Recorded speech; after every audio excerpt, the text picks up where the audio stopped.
A very good morning to all students. Once again, we are coming to introduce a new type of the question which already asked in the CBSE examinations of class 12th business studies.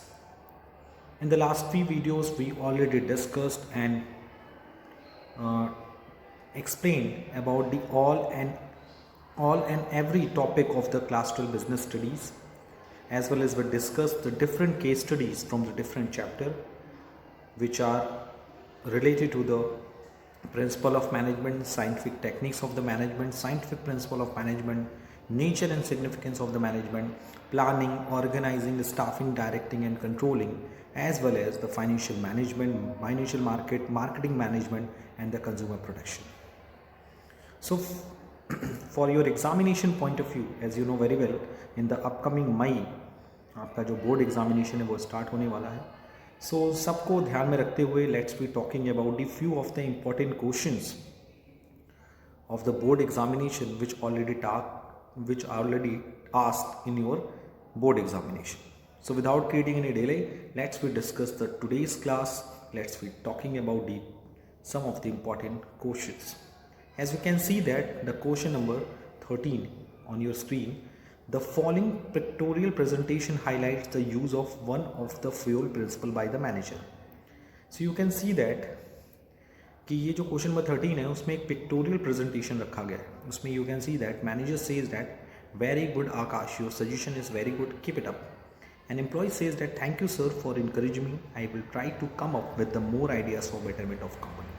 So you can see that manager Akash को appreciate कर रहा है, उसके suggestion के लिए उसको motivate कर रहा है, और वहीं एम्प्लॉयज़ अपने मैनेजर के इस बिहेवियर के लिए उसे थैंक यू कह रहा है और कह रहा है कि अगर आपने मुझे इनकरेज किया और मैं ये भी कोशिश करूँगा कि मैं और सारे आइडियाज़ एंड सजेशन लेकर आऊँ कंपनी के बेटरमेंट के लिए.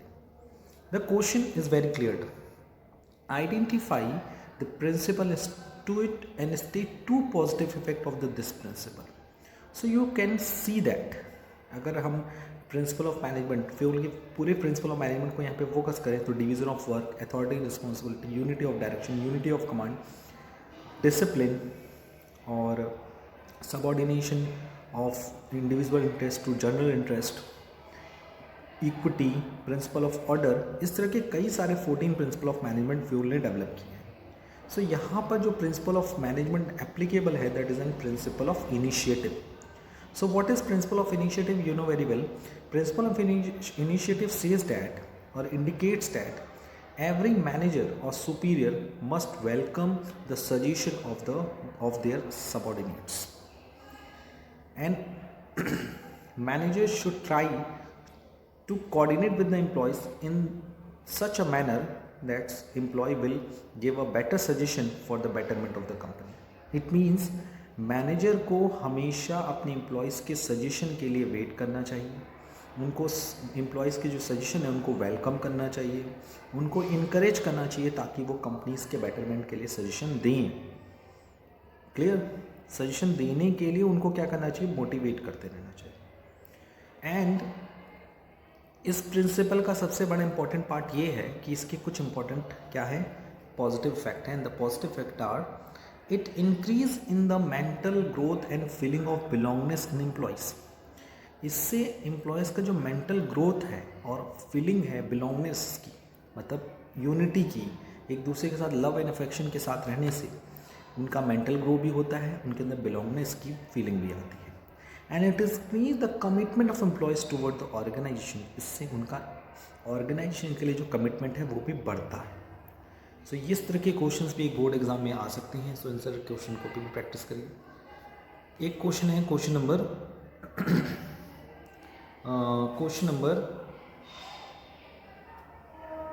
जिसमें क्वेश्चन नंबर मेंशन नहीं है, that is a name and explain the principle of management. और ये सारे question you can see that CBSE के all India 2010, CBSE Delhi 2010, CBSE all India compartment 2004, CBSE foreign 2004 में आ चुके हैं. सो क्वेश्चन में कह रहा है name and explain the principle of management. Name line को आइडेंटिफाई करके you will give the name of such principle of management indicated in the line and उसको एक्सप्लेन करना है. So first is in which workers should be encourage to develop and carry out their plan for improvement in the organisation. कह रहा है in which worker should be encouraged to develop and carry out their plan for improvement in the organisation. यानी organisation को improve करने के लिए workers को, managers तो प्लान लाते ही लाते हैं, वर्कर्स को भी इनकरेज करना चाहिए कि वो कुछ प्लान डेवलप करें। यानी वो सिर्फ प्रॉब्लम ना बताएं, they will give to the solution to our organisation. So इसमें क्या है, this is principle of initiative. Principle of initiative तो यही कहता है ना, अभी हम लोगों ने देखा कि वर्कर्स को के सजेशन को वेलकम ही नहीं करना है, उनके सजेशन को हमें क्या करना है, इनकरेज करना है। Second, which requires judicious application of penalties by the management.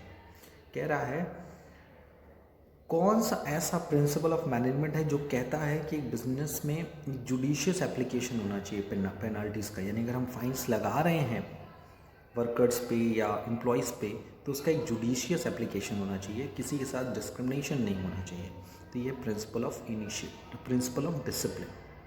Principal of discipline कहता है कि हर चीज़ का रूल्स एंड रेगुलेशन होना चाहिए, उस रेगुलेशन को फॉलो करना चाहिए, और कोई भी जैसे पेनल्टीज़ ही लग रही है तो उसका एक जुडिशियस मैनेजमेंट होना चाहिए।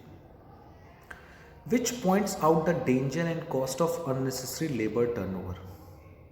ये बहुत ही सिंपल सा क्वेश्चन है, कह रहा है which points out the danger and cost of unnecessary turnover. यानी ऐसा कौन सा प्रिंसिपल ऑफ मैनेजमेंट है जो बिजनेस के लिए डेंजर हो सकता है और अननेसेसरी लेबर टर्नओवर को मोटिवेट कर सकता है।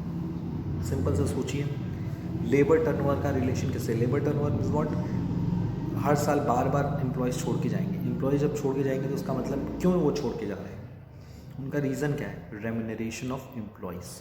You know very well, if you are talking about the Abraham Maslow need hierarchy theory, so basically इसमें physiological needs and safety and security need first 2 needs होती हैं। यानी अगर कोई एम्प्लॉयज़ में ऑर्गेनाइजेशन कैसा भी हो, चाहे वो बेटरमेंट हो, उसमें ग्रो हो, उसमें कई सारे पॉजिटिव पॉइंट हो, लेकिन अगर वो प्रॉपर रेम्यूनरेशन नहीं देता है, एडिक्वेट रेम्यूनरेशन प्रोवाइड नहीं करता अपने एम्प्लॉयज़ को, तो वहाँ अननेसेसरी लेबर टर्नओवर देखने को मिलता है। सो कोई भी ऑर्गेनाइजेशन चाहे कितने भी टफ रूल्स बनाए, चाहे कितने भी रिजिड हो, लेकिन अगर वो proper and adequate remuneration provide करता है तो वहाँ लेबर टर्नओवर कम होता है। तो ये कुछ इंपॉर्टेंट पॉइंट्स हैं। Next is which aims at the securing the loyalty and devotion of the employees by giving them kind, fair and just treatment। लिख रहा है कौन सा ऐसा प्रिंसिपल है जो इस बात पे एम करता है कि एम्प्लॉयज़ का जो लॉयल्टी एंड डिवोशन है, by giving them kind, fair and just treatment. Just treatment का मतलब है इक्वालिटी की बात हो रही है, यानी कि उनके साथ काइंड, फेयर और जस्ट ट्रीटमेंट हो। इट मीन्स किसी भी एम्प्लॉयज़ के साथ उनके कास्ट, उनके क्रीड, उनके कलर, उनके रिलीजन, उनके कह सकते हो परसेप्शन, एज वेल एज उनके बिलीफ्स के अकॉर्डिंग, उनके जेंडर के अकॉर्डिंग भेदभाव या डिस्क्रिमिनेशन नहीं होना चाहिए, according to the principle of equity. Number 5, which says we should not have multiple bosses as it lead to the divided responsibility. Correct, कौन कहता है we should not have a multiple bosses, कौन सा principal क्या कहता है कि हमारे मल्टीपल बॉसेस नहीं होने चाहिए, it will lead two divided responsibility, और हमें अपनी रिस्पॉन्सिबिलिटी को डिवाइड करते हैं। तो इसमें 2 प्रिंसिपल ऑफ मैनेजमेंट देखने को मिल रहे हैं। We should not have a multiple bosses, it means unity of command. You know very well, unity of command says that there should be one superior over a one subordinate. Means एक subordinate का एक ही superior होना चाहिए, उसके एक से ज़्यादा superior नहीं होने चाहिए, क्योंकि जब उसको कमांड मिलेगा तो वो कंफर्म नहीं हो जाएगा। जैसे अगर आप लैपटॉप में एक की 2 बार प्रेस करेंगे, 2 की एक टाइम पे एक ही साथ प्रेस करेंगे, तो कंप्यूटर कभी कमांड नहीं ले पाएगा। क्यों? क्योंकि दे विल गेट कन्फ्यूज्ड। तो उसी तरह से ऑर्गेनाइजेशन में अगर कोई एम्प्लॉय है तो उसके एक बॉस होना चाहिए, और उस बॉस अपनी जो डायरेक्शन है, अपनी जो कमांड है, वो क्लियर रखना चाहिए। और इसमें एक चीज़ और बोला, it will lead two divided responsibility, और उसे रिस्पॉन्सिबिलिटी बांटना चाहिए। तो ये डिवीज़न ऑफ वर्क की बात कर रहा है कि कोई भी ऑर्गेनाइजेशन अगर बड़ा है तो उसको अपनी जो भी रिस्पॉन्सिबिलिटीज़ हैं उनको क्या करना चाहिए, डिवाइड करना चाहिए। तो ये क्वेश्चन है जिसमें आपने प्रिंसिपल ऑफ मैनेजमेंट की बात की। Next question number 12, name a company believes in the natural growth of an enterprise as per the need and circumstances It has no policy to regulate the working of its staff. Therefore, the staff has become unproductive and unpunctual advice. Unpunctual advice, इसका मतलब इसमें बोल रहा है एक company जो believes करती है natural growth of enterprise as per the needs and circumstances. Company believe करती है कि एक बिजनेस जो है वो नेचुरली ग्रो करे जैसी नीड हो और सर्कमस्टेंसेस हो। It has no policy to regulate the working of its staff, और जो स्टाफ है उनकी वर्किंग को रेगुलेट करने के लिए कोई पॉलिसी नहीं है। इसीलिए the staff has become unproductive. Staff क्या हो गया? अनप्रोडक्टिव हो गया, अनपंचुअल। यानी कि कंपनी में मैनेजमेंट नाम की कोई चीज़ नहीं है। मैनेजमेंट को लेकर प्रिंसिपल की बात नहीं, क्योंकि कंपनी का ये मानना है कि जैसी नीड होगी, जैसे सर्कमस्टेंस वैसे हम ग्रो करेंगे, और कोई पॉलिसी नहीं बनाएंगे। स्टाफ को मैनेज करने की कोई बात नहीं हो रही है, और स्टाफ क्या हो रहा है? अनप्रोडक्टिव और अनपंचुअल हो गया है। तो सिंपल सी बात है कि कंपनी को प्रिंसिपल ऑफ मैनेजमेंट फॉलो करना चाहिए। पहली बात, अगर company principle of management follow करेगी, मैनेजमेंट एक प्रॉपर मैनेज बनाए, planning, organising, staffing, directing and controlling, एक प्रॉपर वे बनाएगी, तो कहीं ना कहीं कंपनी के लिए बेनिफिशियल होगा। क्योंकि you know very well there are various importance part of the principle management. Principle management के अप्लाई करने से कोई भी काम ईजी हो जाता है, साइंटिफिक अप्रोच हो जाता है, कम टाइम लगता है, कम होता है, और जो हमारे एम्प्लॉयज़ हैं वो प्रोडक्टिव हो जाते हैं, पंचुअल हो जाते हैं। तो ये कुछ इंपॉर्टेंट्स हैं of the principle of management की। Now we are moving to the next question, question number 50. Question number 15 says that interest of the various stakeholders like owners, shareholders, creditors, tax authorities, customers, societies cannot be sacrificed for one individual or a small group of individuals who want to exert pressure on the company. Discuss the management principle highlighted in the given statement. इसमें clearly लिखा हुआ है कि जो various stake holders हैं, जैसे कि owner हैं, शेयर होल्डर्स हैं, टैक्स अथॉरिटीज़ हैं, कस्टमर्स हैं, ठीक है, सोसाइटीज़ हैं, इन सब को अगर हम लोग बात करें, ये सब कुछ भी सेक्रीफाइस नहीं करना चाहते, मतलब सेक्रीफाइस फॉर वन इंडिविजुअल और small group of individual want to exact pressure on the company. मतलब कोई भी स्टेक होल्डर हो कंपनी का, ओनर हो, शेयर होल्डर हो, क्रेडिटर्स हो, टैक्स अथॉरिटीज़ हों, कस्टमर हों, वो किसी भी दूसरे के लिए, किसी एक इंडिविजुअल के लिए या फिर इंडिविजुअल का एक छोटा ग्रुप है, किसी भी तरह का कोई सेक्रीफाइस करना पसंद नहीं करते हैं, और जो कंपनी के लिए सबसे बड़ी चीज़ है। And you know very well it is a very important part कि एक कंपनी में जो भी पार्टीज़ होती हैं, चाहे वो इंटरनल्स से हों चाहे एक्सटर्नल्स हों, वो सब के सब का जो गोल होना चाहिए, they should focused on the organisational goal, they could not be focused on the personal. यानी आप you know very well management के बेसिकली 3 गोल होते हैं, पर्सनल, सोशल एंड ऑर्गेनाइजेशन, जिसमें सबसे पहले प्रियोरिटी आती है ऑर्गेनाइजेशनल गोल की।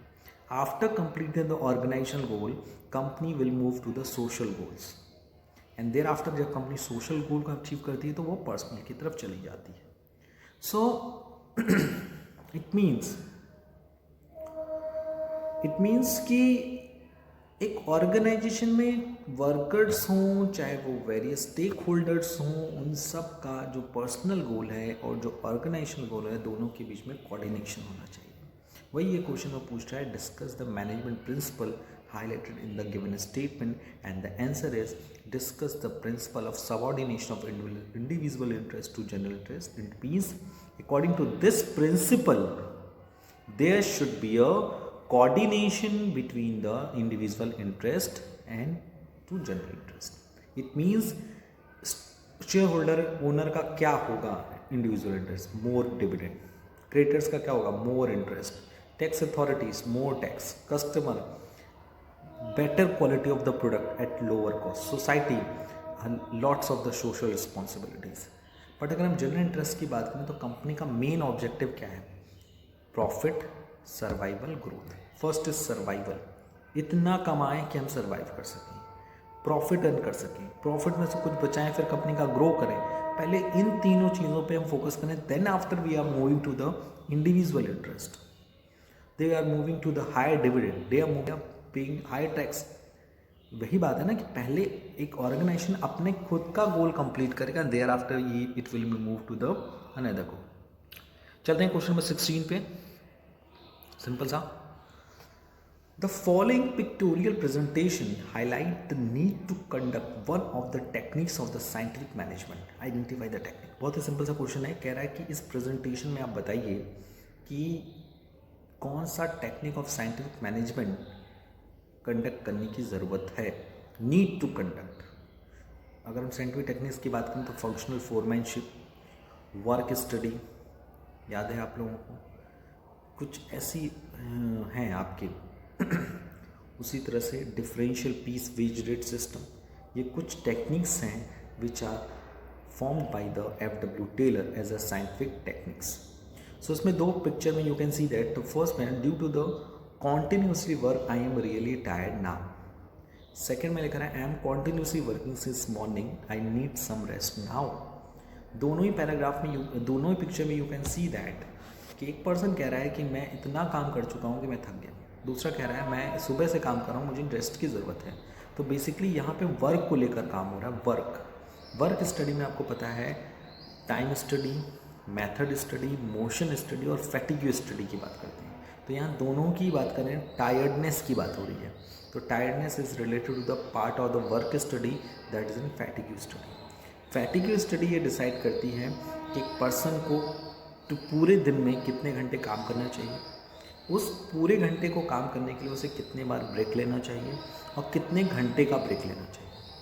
इट मीन्स एक ऑर्गेनाइजेशन में जो वर्कर्स काम कर रहे हैं उनका वर्किंग आवर कितना होना चाहिए, वर्किंग आवर में कितने नंबर ऑफ रेस्ट इंटरवल होने चाहिए एंड द रेस्ट इंटरवल कितने मिनट्स का होना चाहिए। As you know very got it, okay? Now we are moving to the question number 18. So you can see that in the question number 18 इसमें भी एक pictorial presentation है। Which principle of management is being highlighted in the following pictorial presentation? So you can see that इसमें जो ladies हैं उसने कहा sir I have a certain suggestion for the new project. उसने कहा न्यू प्रोजेक्ट के लिए कुछ मेरे पास सर्टेन सजेशंस हैं। तो उसको रिलेटेड जो बॉस हैं उसने कहा I appreciate your efforts for the company. उसने कंपनी के लिए जो उसने एफर्ट किया है, कह सकते हो उसने जो भी मदद की है या जो भी उसने एफर्ट किया उसके लिए उसका बॉस उसको अप्रिशिएट कर रहा है। तो दोनों pictures you know very well, very clear.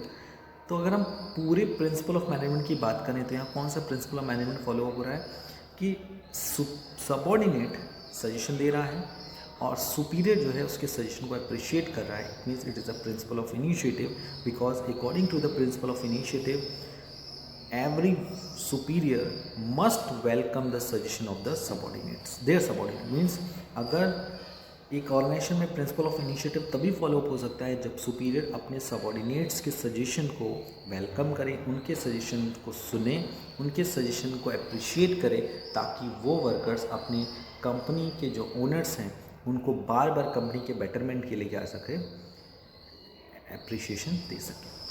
सो ये था क्वेश्चन नंबर 18। अब हम लोग मूव ऑन करते हैं कुछ इम्पॉर्टेंट केस स्टडीज़ पे। और ये जो पूरे क्वेश्चंस हैं जैसे as you can see that on your board कि इसमें पूरा CBSE Delhi 2007 as well as all India 2007 के सारे जितने भी 1 मार्क्स क्वेश्चन हैं basically all over India foreign as well as Delhi के जितने भी क्वेश्चंस हैं वो उसको मैंने शॉर्ट आउट किया है। और ये क्वेश्चन बहुत ही इजी है, that is in which principle is being overlooked by the Mohan. इसमें आपको बताना है कौन सा प्रिंसिपल ओवरलुक्ड हो रहा है। तो they are basically 8 points related to the case studies and एक क्वेश्चन छोटा सा इस पूरे PDF में वो बच गया है, वो छोटा सा है, वो उसको हम लोग देख लेते हैं। वो है कि the production manager of a company wishes to enhance productivity levels of the worker. For this he wishes to set up a standard task and also want to reward the efficient worker. Discuss mention the 3 technique of scientific management which can be use by the production manager. तो ये तो बहुत simple सा question है कि production manager wish करता है कि प्रोडक्टिव लेवल वर्कर्स की बढ़े, उसके लिए उसने विश किया कि स्टैंडर्ड टास्क हम डिस्कस करें कि एक काम को करने का स्टैंडर्ड क्या होगा और उसके लिए एफिशिएंट वर्कर को रिवॉर्ड किया जाए। तो सिंपल सा है, it is called motion study. एक काम कितने स्पीड में होना चाहिए। The production state manager should first all of make use of motion study to make through analysis of various motion being performed by the worker while he is doing a particular task. Motion study will help to deduct and eliminate unnecessary movement in the doing a particular job. Then production manager should use time study, and time study will help in the determining the standard time needed by a workman of a reasonable skill and ability to perform a well defined job. After the standard task is established with the help of the time and motion study, the production manager should use differential piece wage system कि जो efficient employees होगा उसको higher wage rate पे करेंगे, जो inefficient होगा उसको कम wages rate पे करेंगे। So सिंपल सा एक क्वेश्चन है कि इस क्वेश्चन में प्रोडक्टिविटी लेवल डिसाइड की गई, स्टैंडर्ड टास्क डिसाइड हुआ with the help of motion study, फिर उसके बाद टाइम स्टडी डिसाइड हुआ कि कितने टाइम में कितना काम हम बना कर सकते हैं, और उसके बाद हम लोगों ने डिस्कस किया कि हमें एफिशिएंट एम्प्लॉयज़ को ज़्यादा वेजेस देना, इनएफिशिएंट को कम देना। Okay, so let's we move to the last type of the question which are related to the principle of management. Next question is and all the question you can see that all the question asked in the CBSE All India examination. The question is which principle is being overlooked by Mohan, a manager, in the following cases. यानी सारे cases में आपको ये बताना है कौन सा principal of management, चाहे वो फ्यूल का हो चाहे वो FW टेलर का हो, वो ओवरलुक्ड हुआ है, मीन्स वॉयलेट हुआ है। First, he except his subordinate to adopt to new environments and working condition without giving them time to settle down. यानी कि वो एक्सेप्ट करता है मोहन कि उसके सबऑर्डिनेट न्यू इन्वायरमेंट और वर्किंग कंडीशन में एडॉप्ट हो जाएं, चेंज हो जाएं बिना किसी तरह का कोई टाइम लिए हुए।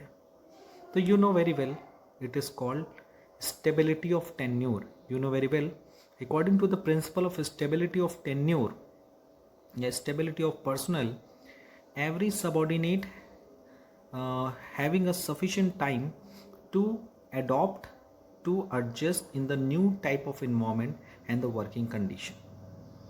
इसीलिए उनका टाइम टू टाइम ट्रांसफ़र नहीं करना चाहिए, उनको टाइम देना चाहिए अडॉप्ट करने के लिए। Second, he expect his subordinate to work for the happiness and pleasure of being in the organisation. वो एक्सपेक्ट करता है कि उसके सबऑर्डिनेट अच्छे से काम करें और प्लेजर से काम करें, खुशी के साथ काम करें। तो you know very well it is all about the money. So according to the principle of remuneration of employees, एक ऑर्गेनाइजेशन में सबऑर्डिनेट तभी अच्छे से और मन लगाकर काम कर सकते हैं जब उनको मॉनेटरी बेनिफिट प्रॉपर्ली हो। Third, he does not distribute the work among his subordinate either according to the capability or proportionately. You know very well, इसमें ये कह रहा है कि जो मोहन मैनेजर है उसने अपने सबऑर्डिनेट को जो काम डिस्ट्रीब्यूट किया है ना तो वो कैपेबिलिटी के अकॉर्डिंग किया है ना ही प्रोपोर्शनेटली यानी कि प्रोपोर्शन के अकॉर्डिंग किया है। So it is very important according to the principle of division of work, there should be a adequate and reasonable distribution of the work among the subordinates. Basically, such kind of the division of work must be depend upon the capability and proportion of the employees. यानी employees कितने हैं, उनकी क्या capability है, उसके according work को depend करना चाहिए। Number 4, he is very lax. Lax मतलब careless with his fellow employees and subordinate. He does not give them parameter or rules for reporting to work and completion of assignment. यानी मोहन बहुत ही ज़्यादा careless है with his fellow employees and subordinate and he does not give them parameter, और वो किसी प्रकार का कोई पैरामीटर नहीं देता या रूल्स नहीं देता कि वो कब काम के लिए रिपोर्ट करें और कब काम को कंप्लीट करके मुझे दें। इस तरह का जब केयरलेसनेस मैनेजर दिखाता है, इसका मतलब वो एक तरह का इनडिसिप्लिन बिहेवियर कर रहा है। So according to the principle of discipline, there should be a proper rules and regulation, and rules and regulation होना ही बड़ी बात नहीं है. It is important responsibility of all the employees to follow such kind of the rules and regulation. Number 5. He often speak to people at all level, passing on instruction regarding his department and also a department. उसने ये भी किया है कई people को, सारे levels को, कि वो information पास करें his department and also other department. यानी यहाँ पर किस प्रिंसिपल ऑफ मैनेजमेंट की बात हो रही है? वो अक्सर सारे लेवल्स पे बात करता है, इंस्ट्रक्शन पास आउट करता है अपने डिपार्टमेंट और also other department. It is based on the scalar chain. You know very well there should be a proper communication tool, proper communication channel between the communication recipient and communication provider. यानी जब एक person दूसरे department को communicate करता है तो उसका एक प्रॉपर चैन होता है. जैसे परचेज डिपार्टमेंट सेल्स डिपार्टमेंट को, सेल्स डिपार्टमेंट मार्केटिंग डिपार्टमेंट, ये प्रॉपर एक चेन चलता रहता है. ओके, तो number 6 point is he expect has a system of keeping his equipment nor people at a prescribed place. यानी कि जो मैनेजर है सोहन, वो ना ही कोई सिस्टम फॉलो करता है किसी इक्विपमेंट को रखने के लिए, ना ही पीपल्स को एक जगह रहने के लिए प्रेस्क्राइब प्लेस सजेस्ट किया गया है.